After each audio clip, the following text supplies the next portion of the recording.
குழந்தைங்கிட்ட பேசாம they intentionally kept it in the open area.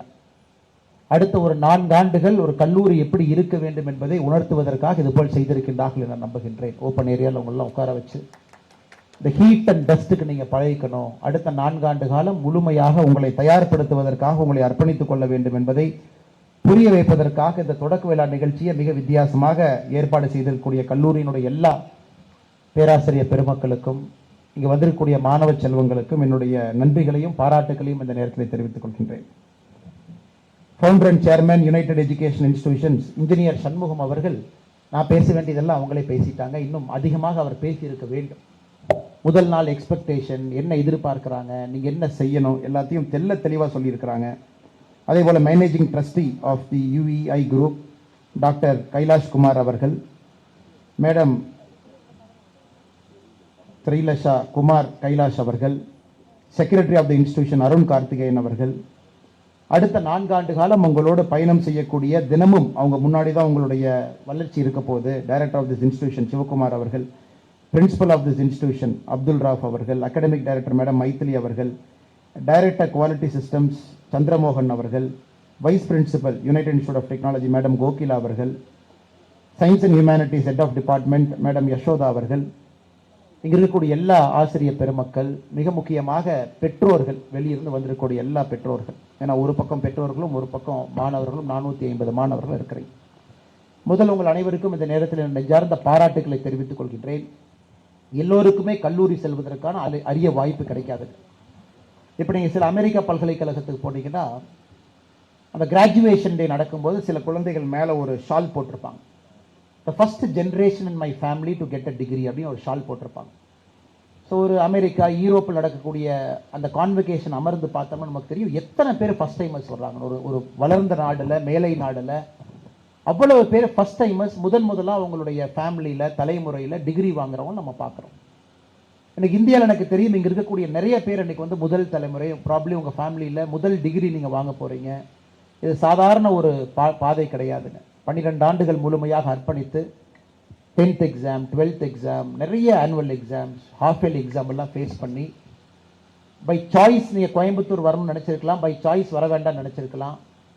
உங்கள் heart ஒர்க்கும் ஆண்டவன் 2 பேரும் சேர்ந்து இன்னைக்கு உங்களை யுனைடெட் இன்ஸ்டிடியூட் ஆஃப் டெக்னாலஜியில் கொண்டு வந்து உட்கார வச்சிருக்காங்க. ஏன்னா கவுன்சிலிங் போகிறீங்க, கவுன்சிலிங்கில் ஒரு சீட் அவைலபிள் இருக்கணும், உங்கள் கட் ஆஃப் அது கரெக்டாக இருக்கணும்.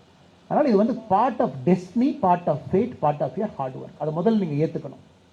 இந்த நேரத்தில் இங்க நீங்க அமர்ந்திருக்கிறீங்க, யுனைடெட் இன்ஸ்டிடியூட் ஆஃப் டெக்னாலஜி நீங்க அமர்ந்திருக்கிறீங்கன்னா lot of things have conspired to bring you here. நிறைய விஷயங்கள் சேர்ந்து உங்களை இங்கே கொண்டு வந்து அமர வைத்திருக்கிறது. முதல்ல நாம் அதை ஏற்றுக்குவோம், அக்னாலேஜ் பண்ணுவோம். இந்த இடத்துக்கு நாம வந்திருக்கிறதுக்கான ஹார்ட் ஒர்க்கை நீங்களே உங்களை ஒரு பாராட்டிக்கணும். I kindly request all of you to give a clap for yourself. குழந்தைங்களுக்கு நாம் எல்லோருமே கை தட்டணும். காரணம், சில நேரம் நம்ம ஹார்ட் ஒர்க் நமக்கே தெரியாது, அது அப்படியே ஓடிடும். பட் எவ்வளவு ஹார்ட் ஒர்க் பண்ணி நீங்க இங்கே வந்திருப்பீங்க. அடுத்த 4 ஆண்டு காலம், குறிப்பாக 3 ஆண்டு கல்லூரியில் 1 ஆண்டு வெளியே இன்டர்ன்ஷிப் எல்லாம் நீங்கள் பண்ணுவீங்க, இண்டஸ்ட்ரியல் ட்ரைனிங் எல்லாம் வெளியே பண்ணுவீங்க. ஸோ இந்த 3 ஆண்டுகளும் கூட கரெக்டாக நீங்கள் கால்குலேட் பண்ணீங்கன்னா 200 டேஸ் தான் ஒரு வருஷத்துக்கு நீங்கள் எஃபர்ட் போடுவீங்க. 200 டேஸ் தான் கிளாஸ் ரூம் டீச்சிங் இருக்கும். பெரும்பாலும் ஹாலிடேஸ், லாங் ஹாலிடேஸ், வீக்கெண்ட்ஸ் எல்லாம் வந்துடும். அப்போ நீங்கள் டெக்னிக்கலாக பார்த்தா 600 டேஸ் இந்த இன்ஸ்டியூட்டில் நீங்கள் உங்களை அர்ப்பணிக்க போகிறீங்க. 600 நாளில் மேடையில் இருக்க உங்களுக்கு பெரிய ஒரு கடமை இருக்குது, உங்களை தயார்படுத்தணும். உங்களுக்கு அதை விட பெரிய கடமை இருக்கு, உலகத்துக்கு தயாராகி நீங்க போகணும். ஏன்னா next 50 years of your life அதுக்கு இந்த கல்லூரி உங்களை தயார்படுத்தி 50 ஆண்டு காலத்துக்கு வெளியே அனுப்புறாங்க. ஏன்னா இதுக்கப்புறம் நீங்க எத்தனை பேர் எம்டெக் படிப்பீங்க, MBA படிப்பீங்க எனக்கு தெரியலீங்க. Some of you might study a higher study, some of you might not do it. But இந்த 600 days is going to shape you. அதையும் நீங்க புரிஞ்சுக்கணும். ரொம்ப நாட்கள் உங்களுக்கு கிடையாது, only 600 days. இன்னைக்கு காலையில் நீங்க வந்த, நேற்று ஊர்ல கிளம்புற மாதிரி இருக்கு, இன்னைக்கு காலையில் வந்த மாதிரி இருக்கு, உட்கார்ந்த மாதிரி இருக்கு, இதே பார்த்தீங்கன்னா half a day போயிடுச்சு. இந்த 600 டேஸ் நீங்கள் கண்மூடி முழிக்கிறதுக்கு முன்னாடி நீங்கள் ஃபைனல் கிராஜுவேஷன் டேல வந்து உட்காந்துருப்பீங்க, சீஃப் கெஸ்ட் வந்திருப்பாங்க, ரோபெல்லாம் போட்டிருப்பாங்க, உங்களுக்கு டிகிரி சர்டிஃபிகேட் கொடுப்பாங்க. ஒரு பிளிங்க் ஆஃப் அன் ஐல உங்களுடைய கல்லூரி வாழ்க்கை என்பது மிக வேகமாக ஓடிவிடும். அதனால் நீங்கள் ரொம்ப தெளிவாக இருக்கணும். எவ்ரி மூமெண்ட்டை நான் வாழ போகிறேன், எவ்ரி செகண்டை நான் வாழ போகிறேன், எவ்ரி டே நான் என்னை வாழ போகிறேன், எவ்ரி டே என்னை அர்ப்பணித்து என்னை நான் செதுக்க போகிறேன் அப்படிங்கிற ஒரு கண்ணோட்டத்தில் இந்த கல்லூரி வாழ்க்கையை நீங்கள் பார்க்க வேண்டும் என்கின்ற அன்பான வேண்டுகோளை நான் வைக்கிறேன். Because time flies so fast, it flies so fast. நீங்கள் நினைக்கிறதுக்கு முன்னாடி கிராஜுவேஷன் டேல, கிராஜுவேஷன் செரமனியில் நீங்கள் அமர்ந்திருப்பீங்க. அதனால் ஒரு நாளும் கண்ட்ரோல் பண்ணி உங்கள் பர்மிஷனோட அந்த டே போகட்டும். நீங்கள் காலையில் எந்திரிச்சேன், நான் ஸ்கூலுக்கு போனேன், காலேஜுக்கு போனேன், அது போயிடுச்சு அப்படிங்கிறத விட you give permission to the day to leave you before the next day comes. அந்த ஆட்டிடியூடோட ஒரு நாளை நீங்கள் பார்க்கணும். அந்த ஆட்டிடியூடோட ஒரு நாளும் ஏதாச்சும் ஒன்று கற்றுக்க நீங்கள் பார்க்கணும். பிகாஸ் த வேர்ல்டு இன்னைக்கு நமக்கு விருப்பம் இருக்கோ விருப்பம் இல்லையோங்க, இன்னைக்கு நீங்கள் என்ட்ரான உலகம் வேறு, வெளியே வரப்போகிற உலகம் வேறு. 2025 இன்னைக்கு நீங்கள் இருக்கீங்க டே 1. 2029 மே ஜூனில் நீங்கள் டிகிரி வாங்கிடுவீங்க. So 2029 will be completely different. கம்ப்ளீட்டாக டிஃப்ரெண்ட்டாக இருக்குது. இன்றைக்கி நீங்கள் பார்க்குற மாதிரி இல்லை. நம்ம நாட்டை பொறுத்தவரை ஒரே நாடு ஒரே தேர்தல் வந்திருக்கலாம், அரசியல் ஒரு பெரிய மாற்றம் இருக்கலாம், அதை நீங்கள் பார்ப்பீங்க. அதே போல் இந்தியா வந்து 2029 உலகத்தினுடைய 3வது பெரிய பொருளாதார நாடாக மாறி இருக்கும். Another 4 years you will see it. அதையும் நீங்கள் பார்க்கத்தான் போகிறீங்க. இன்னைக்கு தனி மனிதனுடைய வருமானம் $2,500 நாம் இருக்கிறோம். Probably will hit about $4,300 $4,400. அதையும் பார்க்கத்தான் போகிறீங்க. ஸோ இது நீங்கள் கட்டுப்படுத்தாமல் அது பாட்டுக்கு நடக்க போகுது. ஆர்டிஃபிஷியல் இன்டெலிஜென்ஸ் இப்போ தான் எட்டி பார்க்குது. ஏஐன்னு கேட்குறோம். மேபி 2029 நீங்கள் வெளியே வரும்போது you will enter into something call AgI, artificial generative intelligence.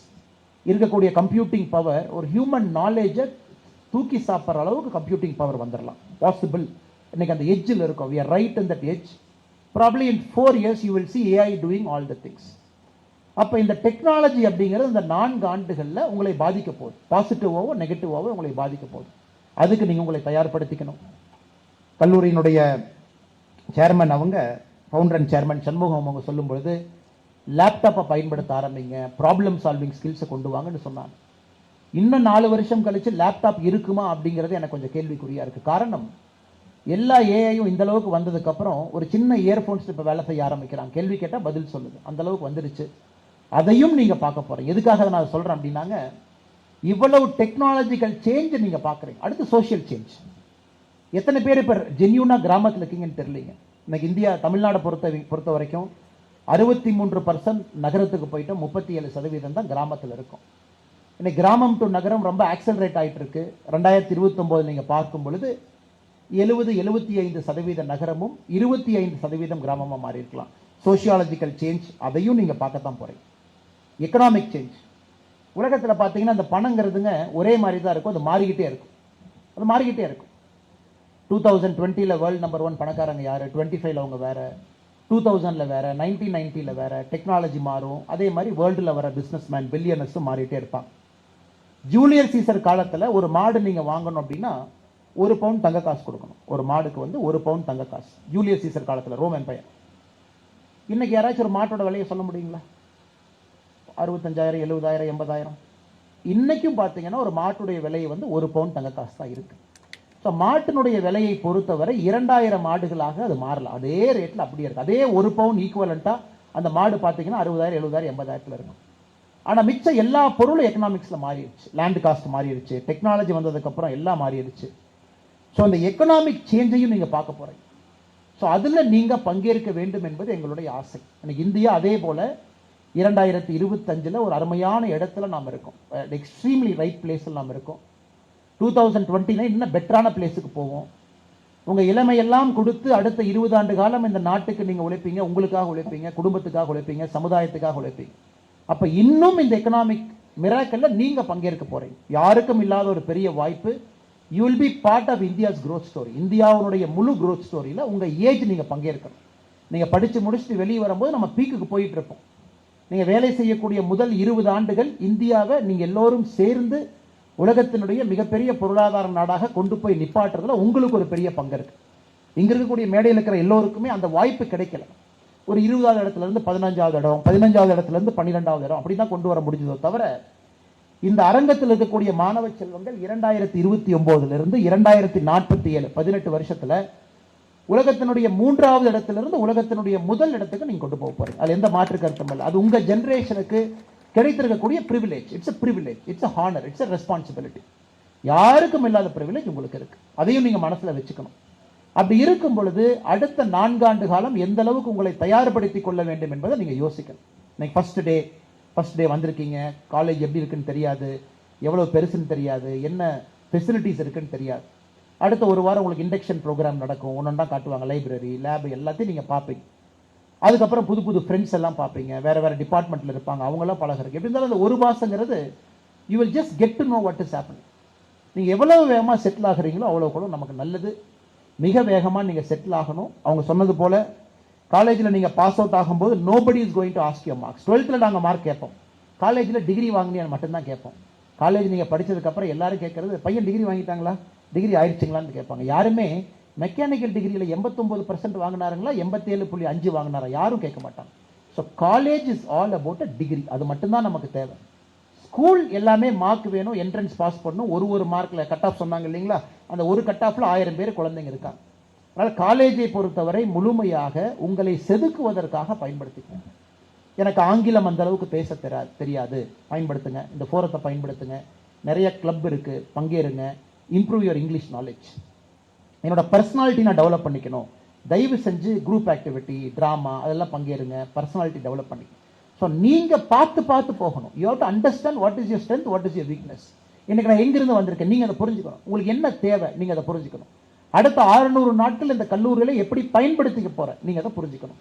இது என்னோட 2வது விஷயம். உங்களுக்கு எல்லாமே இங்கே இருக்கு. காலேஜ் முடிச்சதுக்கப்புறம் நீங்கள் எந்த இன்ஜினியரிங் ஸ்டூடெண்ட்டை கேட்டால் கூட லைப்ரரி எத்தனை டைம் போயிருக்கேன்னு கேட்டிங்கன்னா, எனக்கு தெரிஞ்சு யாராச்சும் ஒரு இன்ஜினியரிங் ஸ்டூடெண்ட் 10 டைமுக்கு மேலே லைப்ரரி போயிருக்குன்னு சொன்னால் அவங்களுக்கு கின்னஸ் ரெக்கார்ட் நம்ம கொடுக்கணும். ஸோ எனக்கு தெரிஞ்சு என்னையும் உட்பட கல்லூரியில் 10 முறைக்கு மேலே யாரும் லைப்ரரிக்கு போகல. ஏன்னா புக்கு வந்துருது, தேவையான புக் இருக்குது, ரெஃபரன்ஸ் புக் இருக்குது. நீங்கள் அதை வித்தியாசப்படுத்த முடியுமான்னு பாருங்கள். லைப்ரரி அப்படிங்கிற இடம் உங்களுடைய சோஷியல் லைஃப் தாண்டி அங்கே நீங்கள் போகணும். அங்கே போய் நிறைய விஷயங்கள் கற்றுக்கணும். பாருங்கள், லேப் குரூப் ஆக்டிவிட்டிக்கு நேரம் கொடுங்க. காலேஜ் என்ஜாய் பண்ணுறதுக்கு இருக்குது, yes you have to enjoy your time, அதில் எந்த மாற்று கருத்தும் இல்லை. பட் எவ்வளோ என்ஜாய் பண்ணுவீங்க? என்ஜாய் பண்ணுறதுக்கு என்ன 50 வருஷம் உங்களுக்கு வாழ்க்கை இருக்கும் பொழுது எதற்காக எல்லா என்ஜாய்மெண்ட்டையும் அந்த 3 வருஷத்தில் பண்ணணும்னு நினைக்கிறீங்க? ஃப்ரெண்ட்ஸோட நிறைய டைம் கொடுங்க. அதே நேரத்தில் லைப்ரரி முக்கியமான இடத்துக்கும் நீங்கள் நேரம் கொடுக்க வேண்டும் என்பது என்னுடைய அன்பான வேண்டுகோள். இது ஆரம்பத்தில் இதெல்லாம் உங்கள்கிட்ட பேசணும் அப்படிங்கிறது என்னுடைய ஆசைங்க. பட் மிக முக்கியமாக என்னுடைய பேச்சில் நான் முக்கியமாக பேச விரும்புகிறத இனிமேல் தான் நான் பேச போகிறேன் உங்களுக்கு. நான் வாட் இஸ் எஜுகேஷன்? சுவாமி விவேகானந்தர்கிட்ட கேட்டாங்க, சார் கல்விங்கிறது என்ன, எஜுகேஷன் உண்மையாலும் தேவையான? சுவாமி விவேகானந்தர் ரொம்ப அருமையாக சொன்னார், man is already born perfect. ஒரு மனிதன் உருவாகும் பொழுதே பெர்ஃபெக்டாக உருவாயிட்டான். Sometimes it is the education that has ruined him அப்படின்னார். ஒரு மனிதன் பிறக்கும் போதே பெர்ஃபெக்ட், சில டைம் கல்வி தான் அந்த மனிதனை கெடுத்துருது அப்படி. அப்ப விவேகானந்தர் என்ன சொல்றாருன்னாங்க, வாழ்க்கை பாடத்துக்கு அதிக முக்கியத்துவம் கொடுக்கிறார். It is not about learning in environment by rote learning, mugging up, vomiting, writing exam, getting a degree. இல்லை, இன்னைக்கு நீங்க ரியல் எஜுகேஷனை புரிஞ்சுக்கணும். ரியல் எஜுகேஷன் இஸ் ஒரு என்விரான்மெண்ட்ல நீங்களே தேடி தேடி போய் கத்துக்கணும். That is real education. School வரைக்கும் ஸ்பூன் ஃபெட் பண்ணிட்டாங்க, கிளாஸ் ரூம் உட்கார வச்சுட்டாங்க, டைம் அடிச்சாங்க, பெல் அடிச்சாங்க, லஞ்ச் பிரேக் கொடுத்தாங்க, டீ பிரேக் கொடுத்தாங்க, உட்கார வச்சாங்க, படிச்சாங்க, மார்க் வாங்கிட்டோம். நவ் அந்த மாடல் நீ ஒர்க் அவுட் ஆகாதுங்க. தட் மாடல் இவங்க வச்சிருக்கிறது ஒரு பேர் மினிமமா அட்டெண்டன்ஸ் வேணும் அப்படிங்கறதுக்காக ஒரு கிளாஸ் ரூம் செட்டப் வச்சிருக்காங்க. 60% கீழே வாங்கினீங்கன்னா நான் ஹால் டிக்கெட் கொடுக்க மாட்டேன், நீங்க வர முடியாது. ஏன்னா காலேஜுக்கு பசங்க வரவே மாட்டாங்க. அதுக்காக எல்லாமே நான் கிளாஸ் ரூம்ல கத்துக்குவேன் நீங்க நினைக்க கூடாது. காலேஜ் இஸ் ஆல் அபவுட் இங்க இருக்கக்கூடிய ப்ரொஃபசர்ஸ் அண்ட் டீச்சர்ஸ் ஒரு என்விரான்மெண்ட்டை உங்களுக்கு உருவாக்கி கொடுக்கலாம். It is an enabling environment, அவ்வளவுதான். உங்க வண்டியில பெட்ரோல் போடுற மாதிரி தான் உங்க கிளாஸ் ரூம். அதை தாண்டி கத்துக்க வேண்டியதெல்லாம் நீங்க கத்துக்கணும். Part of extracurricular activities, campus activity, இதுல ரொம்ப நேரம் நீங்க கொடுங்க. இது நான் உங்களுக்கு கொடுக்கக்கூடிய அன்பான ஒரு அறிகுறை. நான் சிலதை செஞ்சிருக்கேன், சிலதை நான் செய்யலைங்க. மொத்தமாக கலந்து உங்களுக்கு சொல்றேன். நான் செய்த நல்லதை நீங்க செய்யுங்க, நான் செய்த தவறை நீங்க செய்யாதீங்க அப்படிங்கிறக்காக. ஸோ கிளாஸுக்கு போங்க, but lot of learning is outside the classroom. Please give importance to that. அடுத்து 2வது மிக மிக முக்கியமானதுங்க, it takes a village to raise a child அப்படிமா. ஒரு கிராமமே சேர்ந்து தான் ஒரு குழந்தையை வளர்க்க முடியும். இன்னைக்கு நீங்க உட்கார்ந்துருக்கீங்கன்னா யாரோ 10 பேர் சாக்ரிஃபைஸ் பண்ணி உட்கார்ந்துருக்கீங்க. அந்த 10 பேர்த்துல மிக முக்கியமானவங்க அப்பா அம்மா. அவங்க சாக்ரிஃபைஸ் பண்ணி உங்களை கொண்டு வந்திருக்காங்க. அந்த அப்பா அம்மா அங்கே வர்றதுக்கு காரணம் அவங்க அப்பா அம்மா, அவங்க தாத்தா பாட்டி, அவங்க சாக்ரிஃபைஸ் பண்ணி உட்கார வச்சிருக்காங்க. ஸோ நீங்கள் இந்த இடத்துல இருக்கிறது இட்ஸ் யுவர் ப்ரிவிலேஜ். ஒரு வளர்ந்த ஒரு நகரத்தில், கோயம்புத்தூரில் நான் இந்த கல்லூரி யூஐடியில் நான் படிக்கிறேன்னு நீங்கள் நினச்சிங்கன்னா it is a privilege and honour your family has given you. அதை எப்பவுமே மறந்துடாதீங்க. உங்களுடைய குடும்பம் உங்களுக்கு அந்த ப்ரிவிலேஜ் ஹானர் கொடுத்து உங்களை உட்கார வச்சிருக்காங்க. ஸோ ஏன் நான் அதை சொல்கிறேன் அப்படின்னாங்க, உங்கள் காலேஜ் வாழ்க்கை உங்கள் லைஃப்பை மாற்றும். கொஞ்சம் பேரண்ட்ஸ் வந்து கொஞ்சம் தூரமாக இருக்க போகிறீங்க. இதுக்கப்புறம் ஜாபுக்கு தூரமாக போக போகிறீங்க, வேறு வேறு ஊருக்கு போவீங்க. ஸோ அப்பா அம்மாவோட உங்களுக்கு இருக்கக்கூடிய நெருக்கம் என்பது கல்லூரியிலிருந்து குறைய ஆரம்பிக்கும். நான் அப்பா அம்மாவோட வாழ்ந்தேன், அப்பா அம்மாவோட இருந்தேன்னு சொல்கிறேன். நீங்கள் கல்லூரியிலிருந்து அப்பா அம்மாவோட ஸ்பெண்ட் பண்ணக்கூடிய டைம் குறையும். அதை நீங்கள் கான்ஷியஸாக நான் வச்சுக்கணும். அவங்க இல்லைன்னா நீங்கள் இல்லை, அத்தனை பேர் பின்னாடி இல்லைன்னா நீங்கள் இல்லை அப்படிங்கிறத நீங்கள் கான்ஷியஸாக நான் வச்சு அப்பா அம்மாவோட அந்த குறையக்கூடிய நேரத்தை குறையாம நீங்க பார்த்துக்கிட்டே வரணும். அது வெரி இம்பார்ட்டன்ட். ஏன்னா சோஷியல் லைஃப் ரொம்ப ரொம்ப முக்கியம். நாளைக்கு நீங்க என்ன செஞ்சாலும் உங்க ரூட்ஸை மறந்துடாதீங்க, வேர் யூ கேம் ஃப்ரம் மறந்துடாதீங்க. கல்லூரியில் அதை கான்ஷியஸா அக்னாலேஜ் நீங்க பண்ணுங்க அப்படிங்கிறது என்னுடைய இரண்டாவது முக்கியமான வேண்டுகோள். மூன்றாவது மிக முக்கியமானது, எனக்கு இந்தியாவை பொறுத்த வரைக்கும் we don't want any more software engineers. அதை நல்லா நீங்க புரிஞ்சுக்கணும். நான் யூஐடியில் இருக்கேன், I am a software engineer, fantastic. I am a mechanical engineer, fantastic. India needs product engineers. நல்லா நீங்க புரிஞ்சு, சாஃப்ட்வேர் இன்ஜினியர் காலமெல்லாம் முடிஞ்சதுங்க. நான் போய் கோடிங் பண்ணேன், ஒரு கம்பெனியில் இருந்தேன், டிசிஎஸ்ல 6,21,000 பேர் வேலை பார்க்குறாங்க. அதில் நான் போய் சேர போறேன், ரொம்ப சந்தோஷம். TCS is a great company. But இன்னைக்கு இந்தியாவுக்கு ஒரு மிகப்பெரிய opportunity, we need product engineers. பொருளை உருவாக்கக்கூடியவங்க நமக்கு வேணும். இன்னைக்கு நம்ம பேசும்போது ஆர்டிஃபிஷியல் இன்டெலிஜென்ஸ்னு பேசுறோம். இந்த ஆர்டிஃபிஷியல் இன்டெலிஜென்ஸ்க்கு மிக முக்கியமானது GPU, graphical processing unit, user face interface நமக்கு வேணும். இன்னைக்கு உலகத்தில் எந்த கம்பெனி அதை ரொம்ப பெருசாக பண்றாங்கன்னு பார்த்தீங்கன்னா நிவிடியான்னு ஒரு கம்பெனி பண்றாங்க. அவங்க தான் இன்னைக்கு world's number 1. 90% of AI chips அவங்க தான் கொடுக்குறாங்க, ஜிபியு அவங்க தான் கொடுக்குறாங்க. இன்னைக்கு நிவிடியாவோட லேட்டஸ்ட் மோஸ்ட் அட்வான்ஸ்ட் பார்த்தீங்கன்னா பிளாக்வெல் B200 ஜிபியூன்னு ஒன்று, மோஸ்ட் அட்வான்ஸ்ட். அதுக்குள்ள எத்தனை டிரான்சிஸ்டர் இருக்கும்னு நினைக்கிறீங்க? டிரான்சிஸ்டர் நமக்கு தெரியும், நம்ம அப்பா அம்மா காலத்தில் 1, 2, 3, 5 டிரான்சிஸ்டர் கொண்டு வரக்கே ரொம்ப கஷ்டப்பட்ட ஒரு சிப்ல. இன்னைக்கு வேர்ல்ட்ஸ் மோஸ்ட் அட்வான்ஸ்ட் B200 ஜிபியூல எவ்வளவு டிரான்சிஸ்டர் இருக்கும்னு நினைக்கிறீங்க? அதாவது அந்த ஒரு காம்பனன்ட், ஒரு மிஷின், அதான் ஆக்சலரேட்டர், ஏஐ ஆக்சலரேட்டர்னு. இன்னைக்கு அதான் world's most important element. Donald Trump போறப்பெல்லாம் நிவிடியா சீஃபை கூட்டு போறாரு. பாருங்க, எங்க நாட்டுக்கிட்ட ஒழுங்கா நீங்க ஒப்பந்தம் பண்ணீங்கன்னா நான் உங்களுக்கு சிப் கொடுப்பேன், இதை கொடுப்பேன், ஒரு இடத்தையும் கூட்டு போறாரு. இன்னைக்கு இந்த B200 ஜிபியூல 206 பில்லியன் டிரான்சிஸ்டர் ஒரு இதுக்குள்ள இருக்குங்க. 206 பில்லியன். யோசிச்சு பாருங்க, எப்படிங்க ஒரு டிரான்சிஸ்டரே பார்க்க முடியல? 206 பில்லியன் டிரான்சிஸ்டர் எச் பண்ணி இன்னைக்கு ஒன்று உருவாக்கியிருக்காங்க. நாம இன்னைக்கு ரொம்ப காலம் தூரத்தில் இருக்கிறோம். அதனால தான் யூஎஸ் இஸ் சூப்பர் பவர். அதனால தான் யூஎஸ் பிரசிடென்ட் ஒரு சேர்ல உட்கார்ந்துக்கிட்டு வாய்க்கு வந்ததெல்லாம் பேசுறாரு, கைக்கு வந்ததெல்லாம் எழுதுறாரு. காரணம், டெக்னாலஜி அவங்ககிட்ட இருக்கு, மற்றவங்க ஒபே பண்றாங்க.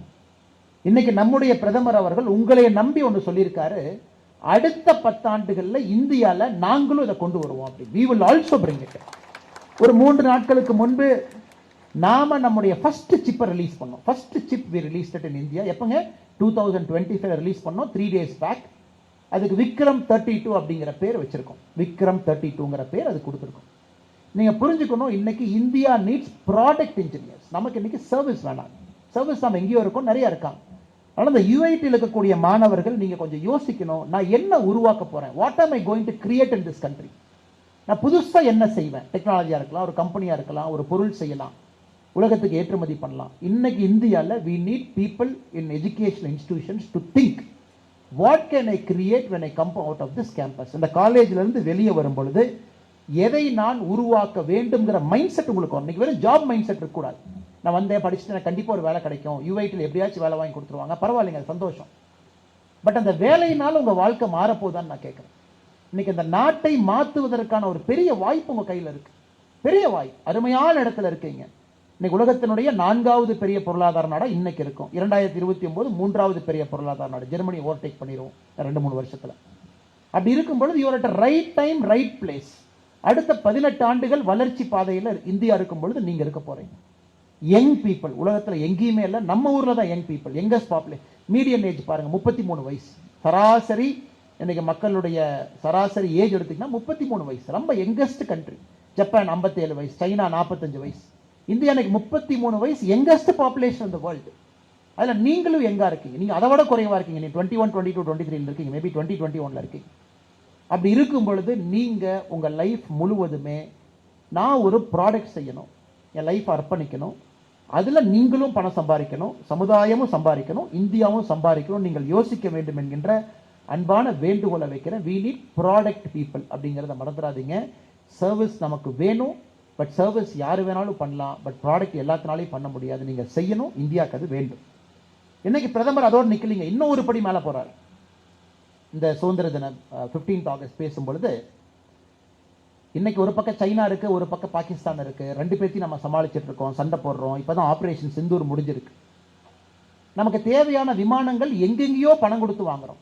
எவ்வளவு விமானங்களை பணம் கொடுத்து வாங்குறோம். நம்ம பிரதம மந்திரி சொன்னாங்க, அடுத்த 5 வருஷத்துல இந்தியால நாம நமக்கான ஃபைட்டர் ஏர்கிராஃப்டுடைய ஜெட் இன்ஜினை செய்யணும். நம்மளால முடியுமா அப்படின்னு பாருங்க. அவர் திரும்ப திரும்ப ப்ராடக்ட்டுக்கு தான் வர்றார். எல்லாத்தையும் பணம் கொடுத்து லட்சக்கணக்கான டாலர் கொடுத்து வாங்கும் பொழுது can we create our own fighter pilot jet engine. So இன்னைக்கு நீங்க மெக்கானிக்கல் இன்ஜினியரிங் ஸ்டூடெண்டா இருக்கீங்கன்னா உங்க டைம் அது கொடுத்து பாருங்க. டைமை கொடுத்து பாருங்க. லேப்ல அண்டர்ஸ்டாண்ட் பண்ணீங்க தெர்மோடைனமிக்ஸ் என்ன, ஹீட் ரியாக்ஷன்ஸ் என்ன, எப்படி செய்யறாங்க, மெட்டலர்ஜி என்ன, ஏன் நம்மளால் இத்தனை காலமா செய்ய முடியல, நாம செய்ய முடியுமா, இதெல்லாம் அடுத்து உங்களுக்கு பெரிய ஆப்பர்ச்சுனிட்டி கொடுக்கக்கூடிய ஃபீல்டு. அதனால மெக்கானிக்கல் இன்ஜினியரிங் நிறைய பேர் படிச்சுட்டு திரும்ப சாஃப்ட்வேர் சைடு தான் போறக்கூடிய ட்ரெண்ட் இருக்கு. அதை ரிவர்ஸ் பண்ண பாருங்க. முடிஞ்ச வரைக்கும் ப்ராடக்ட்டுக்கு நேரம் கொடுங்க. ஜெட் இன்ஜினா இருக்கலாம், சிப்பா இருக்கலாம், கம்ப்யூட்டர் சயின்ஸா இருக்கலாம். இது நீங்க டே ஒன்ல இருந்து ஃபேக்கல்டி மெம்பர்ஸ், ப்ரொஃபஸர், ஸ்டூடெண்ட்ஸ் ஒரு கொலாபரேட்டிவ் அப்ரோச்சோட நீங்க அதை நோக்கி போகும் பொழுது ஒரு பெரிய மாற்றத்தை நம்முடைய நாட்டில் நீங்க கொடுக்க முடியும். அது மட்டும் இல்லை அன்பு சொந்தங்களே, இன்னைக்கு லீடர்ஷிப்பை வளர்த்துவதற்கான ஒரு பெரிய வாய்ப்பு கல்லூரி. வேற எங்கேயுமே லீடர்ஷிப் கிடைக்காது. நீங்க கல்லூரியிலிருந்து வெளியே வந்த பிறகு நீங்க லீடரா தான் வரணும். we not have time. இந்த 3-4 இயர்ஸ்ல உங்களுடைய தலைமை பண்பை வளர்த்துக்கிறதுக்கு நீங்க பெரிய முயற்சி எடுக்கணும். how can you be a leader? ஒரு தலைவன்கிறது யார், தலைவிங்கிறது யார், இதெல்லாம் உங்களுக்கு அருமையான நேரம். இந்த 4 வருஷம் கல்லூரிக்குள்ள பரஸ்பரம் நீங்க எப்படி விட்டு கொடுக்கணும், எப்படி பழகணும், எப்படி எல்லா தரப்பட்ட மனிதர்கள்ட்டையும் நாம பழகி போகணும், எப்ப நாம அசர்ட்டிவா இருக்கணும், எப்ப அசர்ட்டிவா இருக்கக்கூடாது, இதெல்லாம் கல்லூரி தான் உங்களுக்கு அந்த பயிற்சி பற்றை. கல்லூரியிலிருந்து வெளியே வந்துட்டீங்கன்னா everybody will start judging you. College is the only place nobody will judge you. College is the only place everybody will treat you as a student. நீங்க காலேஜ் முடிச்சு வெளியே வந்ததுக்கு அப்புறம் எல்லாமே ஜட்ஜ் பண்ண ஆரம்பிப்பாங்க. இவன் சரி இல்லை, சரி நல்ல இன்ஜினியர், கெட்ட இன்ஜினியர். அதனால அந்த கல்லூரியை பொறுத்தவரை உங்களுடைய தலைமை பண்பை வளர்த்தி கொள்வதற்கு ஒரு பயிற்சி பற்றையா நீங்க எடுத்துக்க. ஒரு சின்ன உதாரணம் நான் கொடுக்குறேங்க. ஒரு சின்ன உதாரணம். சிங்கப்பூர் உங்களுக்கு தெரியும், ஒரு சின்ன நாடு. 42 கிலோமீட்டர் பை 32 கிலோமீட்டர். சிங்கப்பூருடைய மொத்த இடத்தை எடுத்துக்கிட்டீங்கன்னா நம்ம UIT பெரியநாயக்கம்பாளையத்தில் இங்க ஆரம்பிச்சு கருமத்தம்பட்டி வரைக்கும், இப்படி இதான் சிங்கப்பூரோட லென்த்துங்க. கருமத்தம்பட்டி டு பெரியநாயக்கம்பாளையம். திரும்ப இங்க ஆரம்பிச்சு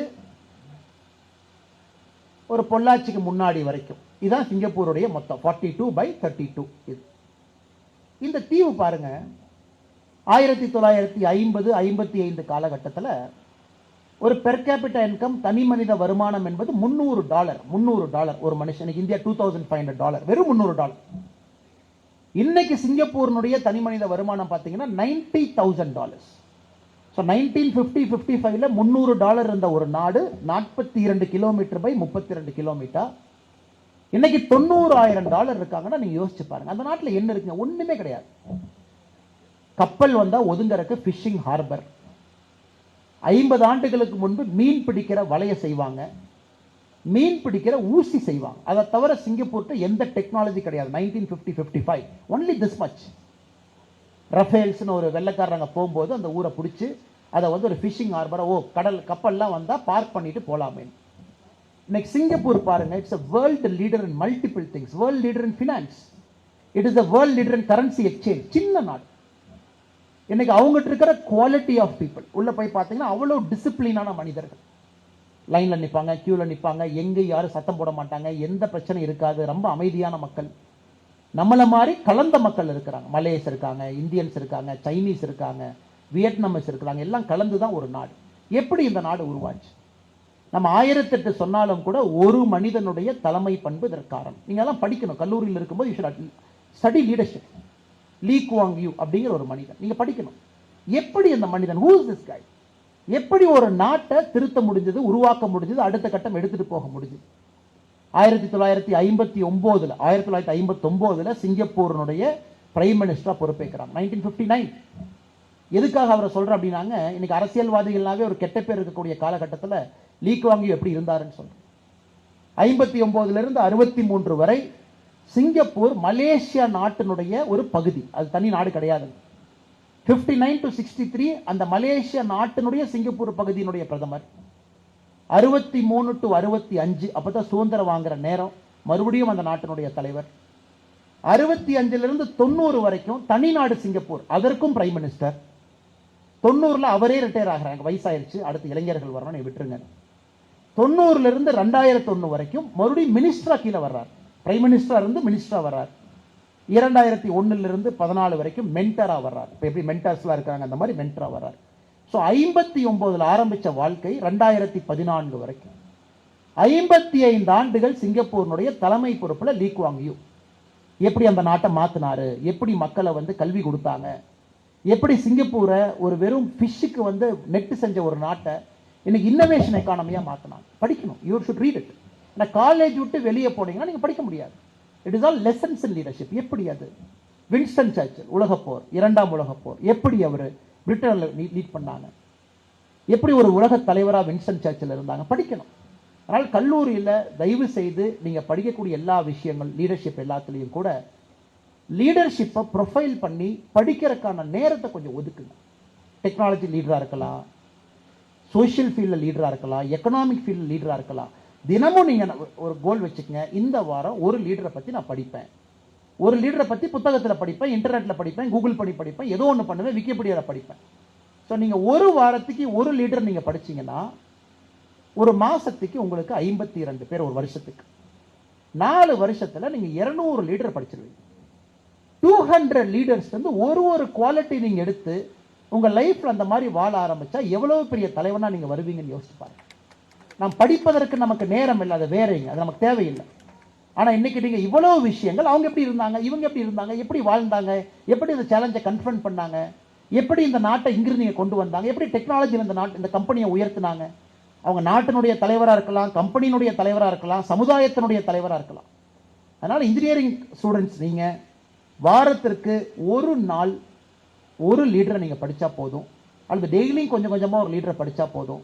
4 ஆண்டுகள்ல 200 தலைவர்களை படிப்பீங்க. இது ஜான் எஃப் கென்னடி, அமெரிக்காவுடைய தலைவராக இருந்தவர், ஒரு புத்தகம் எழுதியிருக்கார், ப்ரொஃபைல்ஸ் இன் கரேஜ். அப்படி நான் தலைவனா வந்திருக்கிறேன்னா இத்தனை தலைவர்களை படித்தேன், அதுல இருந்து கொஞ்சம் கொஞ்சமா நான் செய்தியை சேகரித்தேன், அதை வச்சு ஒரு புத்தகத்தை எழுதியிருக்காரு, profiles in courage by John F Kennedy.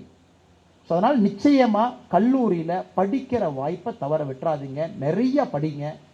Academic ஒரு பக்கம், பட் நல்லா நான் வச்சுங்க, அது கிளாஸ் ரூம் மட்டும்தான். It is only an enabling environment. College, ஸ்கூலுக்கு, காலேஜ் கிளாஸ் ரூமுக்கு வெளியே படிக்கணும். டெக்னாலஜி உங்க வாழ்க்கையை மாத்துது, நல்லா புரிஞ்சுக்குங்க. நமக்கு சர்வீஸ் இன்ஜினியர்ஸ் வேணும், அதை விட முக்கியமா ப்ராடக்ட் இன்ஜினியர்ஸ் வேணும். ரிஸ்க் எடுக்கிறதுக்காக காலேஜ்க்கு வந்திருக்கேன். College will give you opportunity to take a risk. நான் சொந்தமா கம்பெனி ஆரம்பிக்கணும், தயவு செஞ்சு ஆரம்பிங்க. நான் வேலைக்கு போறதை கொஞ்ச நாள் ஒத்தி வைக்கணும், பண்ணுங்க. நான் போய் ஹையர் ஸ்டடீஸ் படிச்சுட்டு வரணும், படிங்க. ஆனா கிளாரிட்டியோட அந்த 4 வருஷத்துல முடியுங்க. என்ன செஞ்சாலும் கிளாரிட்டி உங்களுக்கு இருக்கணும். திடீர்னு 4th இயர் வந்துடும், என்ன பண்றதுன்னு தெரியாம இருப்போம். வேலைக்கு போலாமா வேண்டாமா, ஹையர் ஸ்டடீஸ் போலாமா வேண்டாமா, அந்த மாதிரி சூழ்நிலைக்கு உங்களை தள்ளிடாதீங்க. யோசிச்சு யோசிச்சு யோசிச்சு அந்த படிக்கட்டுக்கு உங்களை கொண்டு போங்க. லீடர்ஷிப்பை பத்தி நிறைய படிங்க, வாரத்துக்கு ஒருத்தரை படிங்க. 4 வருடத்துல 200 பேர்த்துக்கு மேல நீங்க படிப்பீங்க. அத்தனை பேர்த்துட்டு இருக்கக்கூடிய குவாலிட்டியை உறிஞ்சுங்க, ஸ்பாஞ்ச் மாதிரி உறிஞ்சுங்க. உங்க வாழ்க்கையை தகுந்த மாதிரி மாத்திக்க பாருங்க. யாருமே பெர்ஃபெக்ட் லீடர் கிடையாது. மகாத்மா காந்தி அவருடைய லைஃப் பார்த்தீங்கன்னா, இன்னைக்கு நம்ம தேசத்தின் தந்தை அவங்க வாழ்க்கையினுடைய முதல் கட்டத்தை பாருங்க. அவர் செஞ்ச தவறுகள் எல்லாத்தையும் எழுதுறாரு. அவர் என்னென்ன தப்பு நான் பண்ணேன், என்னென்ன தவறுகளா, சொல்ல முடியாத தவறுகள்லாம், இந்த மைக்கில் நான் சொல்ல முடியாத தவறுகள் எல்லாம் அவர் எழுதியிருக்கின்றார் புத்தகத்தில்.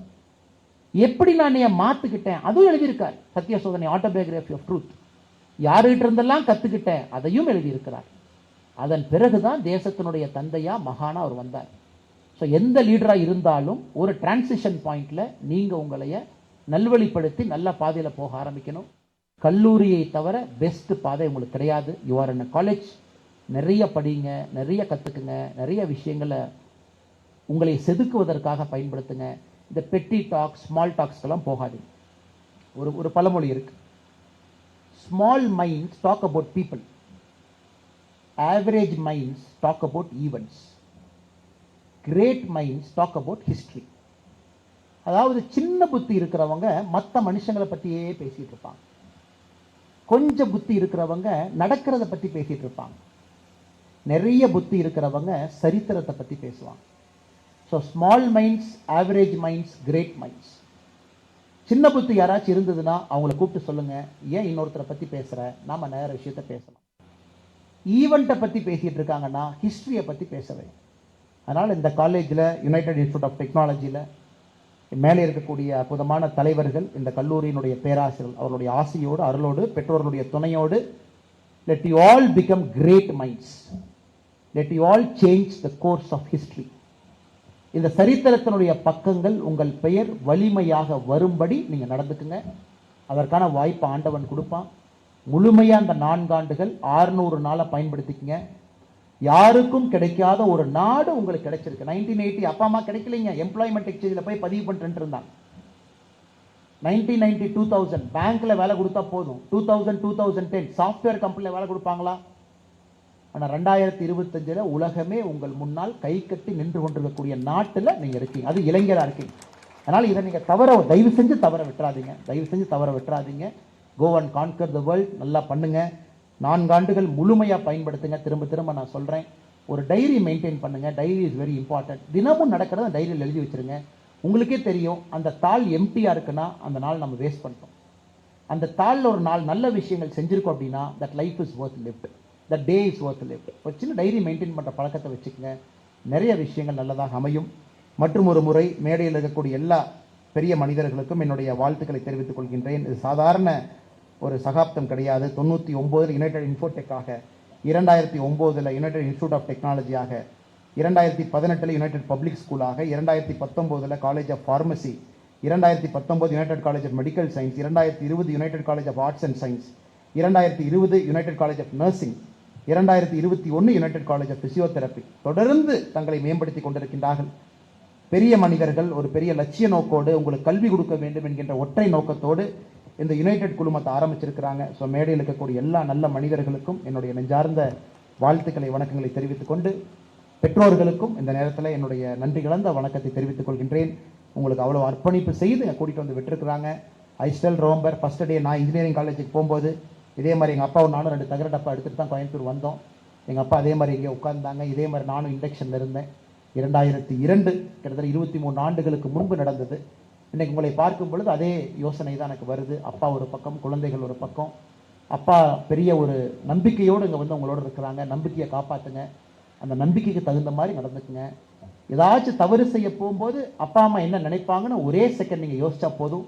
லைஃப்பில் எந்த தவறு எப்பொழுதும் நீங்கள் பண்ண மாட்டீங்க. அதனால் நிச்சயமாக இந்த 4 ஆண்டுகள் சிறப்பாக, அடுத்த 50 ஆண்டுகள் இன்னும் சீரும் சிறப்புமாக நீங்கள் இருக்க வேண்டும் என்று சொல்லி வாய்ப்பு கொடுத்த அண்ணன் சண்முகம் அவர்களுக்கும், மேடையில் இருக்கக்கூடிய எல்லோருக்கும், பேராசிரியர்களுக்கும் நன்றி கலந்த வாழ்த்துக்களை வணக்கங்களை தெரிவித்துக் கொள்கின்றேன். நன்றி, வணக்கம். ஓடுகின்ற நன்கதிரவன்.